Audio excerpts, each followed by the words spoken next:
itu secara mendadak kita kemudian harus switch ke pembelajaran jarak jauh nyaris 100%.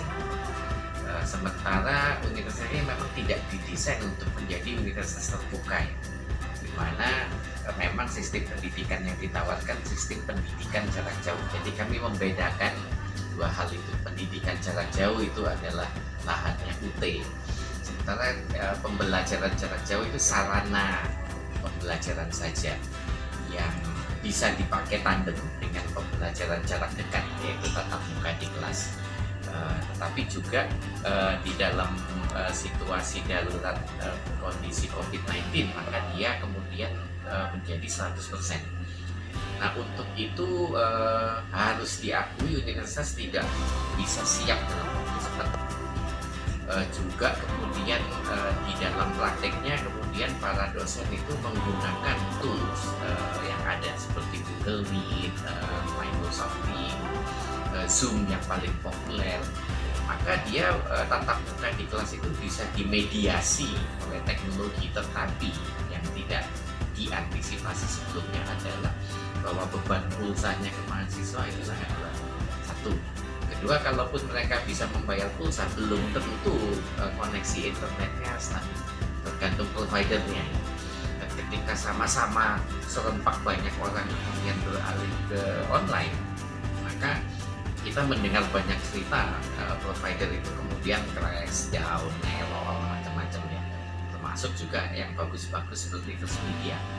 Jadi dengan itu semua, maka kita kemudian menjadi kesulitan untuk bisa melakukan assessment dengan fair. Jadi kita tidak bisa mengukur skills capaian mahasiswa pada akhir semester di setiap mata kuliah seolah-olah tidak terjadi apa-apa dan seperti standar saja yang bisa kita lakukan di dalam tatap muka. Sehingga asesmen ini untuk menilai dan meluluskan atau tidak meluluskan itu ada banyak hal, tidak bisa hanya seberapa banyak tugas yang berhasil diselesaikan, seberapa tinggi mutunya, tetapi kita juga harus memperhitungkan bahkan dalam porsi yang besar kesulitan-kesulitan dan beban yang dialami mahasiswa di dalam berpartisipasi dalam pembelajaran daring, termasuk juga kemampuan mereka menyelesaikan tugas-tugas dengan baik dan mengumpulkannya tepat pada waktunya. Jadi, maaf. Jadi itu yang pengalaman yang kami jalani ketika mendadak Maret sampai Juli itu. Nah, sekarang semester ini ketika sudah menjadi jelas bahwa 100% itu memang harus daring, maka kita mencoba menjadi lebih siap. Jadi selama dalam beberapa minggu antara dua semester itu kami menyediakan sejumlah bantuan dana untuk fakultas-fakultas program-program studi mengembangkan versi daring mata kuliah mereka. Nah, apa bedanya ini dengan Zoom, dengan Teams dan dengan Meet adalah yang mereka sekarang sedang siapkan ini akan berbentuk video yang bisa diakses lewat YouTube atau lewat EMAS. EMAS itu adalah e-learning management systemnya UI, namanya singkatnya EMAS.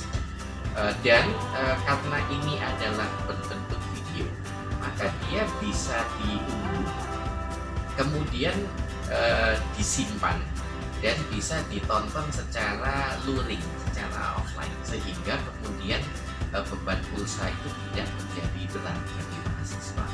Nah, apakah kemudian seluruh perkuliahan itu bisa diambil alih hanya dengan video ini saja? Tidak, karena kami tiap video itu tahu dia tidak bisa lebih dari 15 menit, karena begitu 15 menit lewat itu fokus itu ke kemana-mana. Bayangkan kita nonton film yang tidak menarik karena isinya kuliah, itu 15 menit itu udah gak betah. Maka dibuatlah seri-seri pendek-pendek. Jadi misalnya kuliahnya itu 3 SKS itu 2,5 jam satu kali ketemu di kelas. Maka kita paling tidak itu menyiapkan 4-5 set terdiri dari 15 menitan. Dan ini semua bentuknya video. Kami belum bisa lepas ke YouTube karena kami tidak ingin itu digunakan oleh sembarangan. Termasuk ini artinya adalah dia masuk di dalam kemas, di dalam management system, dan mahasiswa itu karena mereka terregistrasi seperti halnya dosennya, mereka bisa mengakses materi-materi itu. Itu yang paling maksimum kita bisa sediakan, dan kami selain yang stok yang sudah ada itu kami akan mengalami penambahan sekitar 200 lebih dia yang akan sudah punya versi dan di tahun depan itu diharapkan ada penambahan sampai 1000. Berarti apa? Berarti kita mengharapkan 45.000 mahasiswa itu bisa semuanya mengakses, tetapi dalam waktu yang berbeda-beda. Ini bedanya dengan Zoom. Jadi karena jadwal kuliahnya sudah fix, dosen itu bertatap muka lewat Zoom pada jadwal itu, dan semuanya harus ikut pada jadwal itu.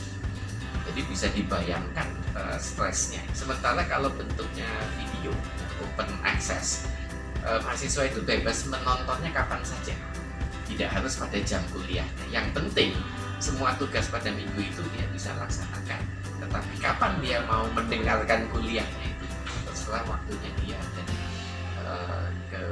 availability atau kebiasaan dia, dan bisa dilakukan secara luring. Inilah yang kami lakukan. Apakah akan ada tetap Teams, Zoom, dan Meet? Ya, karena bagaimanapun juga setelah menonton sekian seri video tentu ada sesi dosen itu bisa mengklarifikasi sejauh mana pemahaman mahasiswa, dan mahasiswa kalau punya kesulitan pada saat dia menonton video itu dia bisa menanyakan di dalam Zoom. Tapi misalnya dalam 3-4 kali sesi kemudian luring, dosen kemudian bisa menyelenggarakan satu sesi yang daring dengan Zoom atau Meet, daripada setiap kali sesi selama 2,5 jam atau 3 jam itu mahasiswa harus betul-betul hadir di dalam Zoom.